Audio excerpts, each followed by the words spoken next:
Overkapasitas atau kelebihan penghuni menjadi salah satu akar persoalan buruknya kondisi penjara di tanah air. Overkapasitas terjadi pada hampir semua penjara di Indonesia. Berikut adalah data yang pernah kami tayangkan dalam program Fakta Data. Menurut data Direktorat Jenderal Pemasyarakatan Kemenkumham, overkapasitas terjadi pada hampir semua rutan dan lapas di Indonesia. Dari 33 kantor wilayah di Indonesia, 26 kanwil overkapasitas. Hanya 7 kanwil yang tidak mengalami overkapasitas.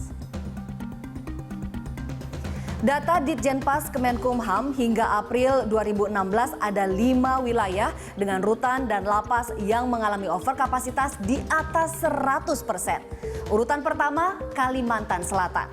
Overkapasitas hunian di lapas dan rutan di Kalimantan Selatan mencapai 201%. Lapas dan rutan dihuni 7.800 narapidana dan tahanan. Padahal kapasitasnya hanya 2.595 orang. Rutan dan lapas di Riau berada di urutan kedua dengan overkapasitas 195%. Seharusnya dihuni 3.101 narapidana dan tahanan. Faktanya didiami oleh 9.140 orang. Urutan ketiga DKI Jakarta. Rutan dan lapas di Jakarta dihuni 16.271 tahanan dan narapidana dari kapasitas normal 5.891 orang atau overkapasitas 176%. Sumatera Utara overkapasitas hunian rutan dan lapas hingga 157%. Rutan dan lapas yang seharusnya dihuni 8.811 narapidana dan tahanan nyatanya dihuni oleh 22.625 orang. Kelima adalah Kalimantan Timur sebesar 123%. Rutan dan lapas di Kalimantan Timur dihuni 7.539 narapidana dan tahanan yang seharusnya hanya 3.375 orang. Luar biasa. Ada yang lebih parah dari ini, Pak Joko? Data bagan api-api ada nggak? Saya tidak punya. Jadi apa yang terjadi di api itu kalau dari kelasnya rutan cabang rutan, Pak. Rutan cabang ya? Iya. Kapasitas 88 gitu. Isinya 1.000 sekian. Ditaruh di mana itu? So what? Bisa dibayang? Wow. Nah itu. Jadi kalau 88 bangunannya untuk 1.000 orang tidak akan cukup. Itu saja. Sekarang masalahnya di situ ya. Jadi sekarang bagaimana ini kalau kita bicara memang overkapasitasnya, tapi dampak overkapasitas itulah sebetulnya yang harus dikurangi. Satu tadi udah kita sepakati ya. Sebenarnya ada mekanisme hukum yang membolehkan seperti itu. Dari penahanannya, dari tidak harus masuk ke lapasnya, ya kan Pak? Tadi dikatakan langsung masuk ke rehab atau mana yang mungkin kan semuanya itu. Sekarang itu mungkin mekanisme hukum untuk itu, Pak Nasir? Lah nggak ada kok, tinggal kita mau apa tidak masalahnya. Kok gitu. selalu dikirim ke lapas, itu aja masalahnya kan. Karena lapas tidak bisa menolak. Nah, terus ini kita juga kekurangan pusat rehabilitasi. Nah, mungkin itu soal narkoba, tapi untuk hal yang lain. Kenapa kok tega ke tempat kami, Pak? Kenapa enggak? Sedangkan mereka lebih butuh itu. Lapas sekarang overkapasitas kan yang satu diantaranya paling banyak narkoba, paling banyak kedua koruptor itu kan. Sebenarnya dua itu kan paling banyak.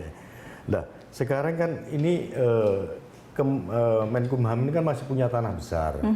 Kalau kita bikin penjara nggak perlu menyediakan tanah, itu di Nusa Kambangan, Pak. itu tanahnya itu milik Kementerian Hukum dan HAM. Jadi kita nggak usah beli tanah.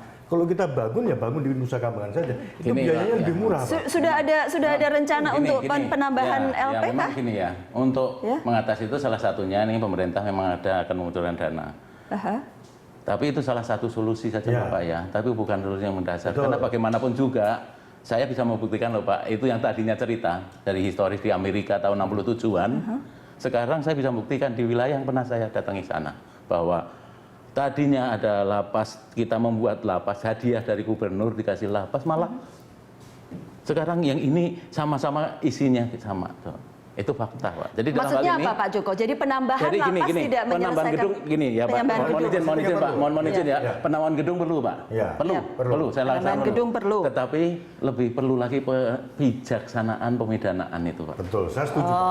Jadi kebijakan pemidanaan, Bu, Pak, semuanya saja kawan-kawan semuanya. Kalau memang dia nggak perlu harus dimasukkan lembaga, kenapa harus masuk tempat kami? Pak Nasir Jamil, jadi menambah ruang kelas, ya tidak menyelesaikan 100% persoalan. Iya. Jadi selama kalau muridnya nambah terus ya jadi sama selama aja. kita tidak mengefektifkan pencegahan ya, kemudian juga soal bagaimana sikap aparat penegak hukum, ya sampai kapanpun, sampai kiamat pun nggak akan selesai di mana. Ya.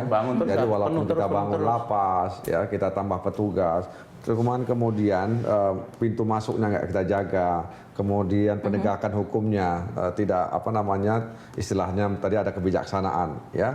Maka kita tentu akan terus lapas itu akan terus penuh, apalagi kalau negara tidak berdaya menghadapi narkoba gitu loh. Nah itu persoalannya. Menurut saya gini Mbak, ini sistem peradilan pidana ini memang harus terintegrasi. Jadi harus bicara secara ini dalam penyelesaian masalah napi.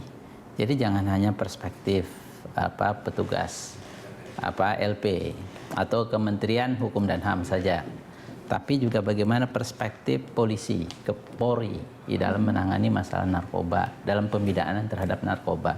Lalu jaksa juga sama, hakim juga sama, ya. Jadi jangan ini misalnya polisi atau BNN target jumlah angka. Lalu kemudian jaksa juga targetnya jumlah kasus diselesaikan. Lalu hakim juga begitu. Jadi kalau targetnya kasus, yang jadi masalah LP. Di hulu. Ya, di hulunya. Jadi akan tambah banyak terus. Sekarang mungkin masalahnya di hilir. Soal pidana umum, ya soal narkotika, pencurian, ya perampokan, itu kan jaksa menerima dari polisi sebenarnya, ya. Kecuali kasus-kasus korupsi, jaksa bisa langsung melakukan penyidikan. Nah, tapi kalau kasus-kasus pidana umum, katakanlah narkotika, walaupun dia extraordinary crime, tapi itu tetap dari polisi, ya, limpahan dari polisi. Jadi selama polisi melimpahkan ke jaksa kan tidak mungkin kemudian dia katakanlah jaksa kemudian buang badan. Makanya kan polisi sama jaksa itu harus duduk. Ya ini orang seperti bagaimana apa? caranya gitu ya. Nah, makanya tadi ada institusi di BNN itu, di BNP daerah-daerah yang memutuskan ya orang ini sebelum kita masukkan, sebelum di BAP misalnya, ini orang apa? Pengedar atau pengguna atau korban sebagainya. Itu yang narkoba. Iya. Di luar itu di luar apa? Di luar narkoba? Ya di luar narkoba itu nggak ada seperti itu langsung. Sebenarnya begini, baik itu narkoba tadi Bapak bilang korupsi itu kan tentang pasal, tentang bagaimana pelanggarnya. Tetapi kalau sudah berbicara pembinaan itu adalah soal bagaimana sih yang bersangkutan. Asesmennya terhadap yang penting itu.